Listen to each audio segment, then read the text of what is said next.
നബി സല്ലല്ലാഹു അലൈഹി വസല്ലം ഒരിക്കൽ മദീനയിലൂടെ ബഖീൻ്റെ അടുത്തിലൂടെ നടന്നു പോവുകയാണ്. അപ്പോൾ ഖബറിസ്ഥാനിൽ ഒരു കുഞ്ഞു ഖബറിൻ്റെ സമീപത്ത് ഒരു ഉമ്മ നിന്നിട്ട് ഇങ്ങനെ ഒരു പെണ്ണ്, ഒരു സഹോദരി സഹാബ വനിത നിന്നിട്ട് അലമുറയിട്ട് കരയുന്നുണ്ട്, മറത്തടിച്ച് കരയുന്നുണ്ട്, എന്തൊക്കെയോ വിളിച്ചു പറയുന്നുണ്ട്. ഒന്നും പാടില്ലല്ലോ, അതൊക്കെ നിയാഹത്തിൽപ്പെട്ടതാണല്ലോ. അങ്ങനെ വിലപിച്ച് കരഞ്ഞ് വിളിച്ചു പറഞ്ഞ് കരഞ്ഞുകൊണ്ടിരിക്കുകയാണ്. അപ്പോഴാണ് നബി തങ്ങൾ അതിലൂടെ പാസ് ചെയ്യുന്നത്. അപ്പം നബി സല്ലല്ലാഹു അലൈഹി വസല്ലം ആ സഹോദരിയോട് പറഞ്ഞു, ഇങ്ങനെ ചെയ്യല്ലേ സഹോദരി, ക്ഷമ പാലിക്കൂ.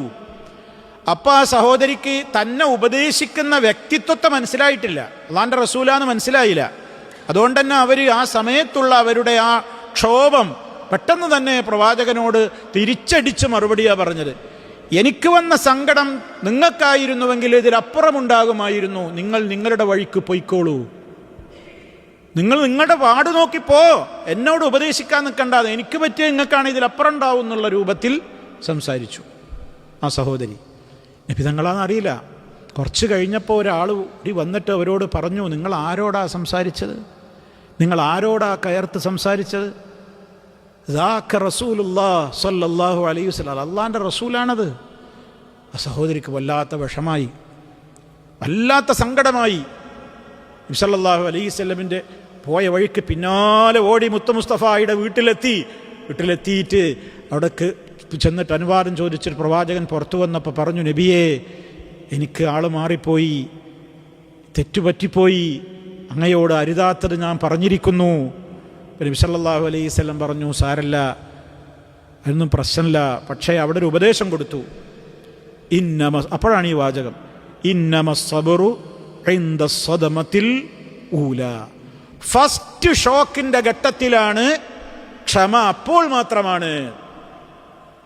ആ പ്രയോഗം നോക്കൂ, ഇന്നമസ്സബ്റു, ക്ഷമിക്കേണ്ടത് അപ്പോഴേ ക്ഷമയാവുകയുള്ളൂ. ഇൻദ സ്വദമത്തിൽ ഊല, ആദ്യ ഷോക്കിൻ്റെ ഘട്ടം.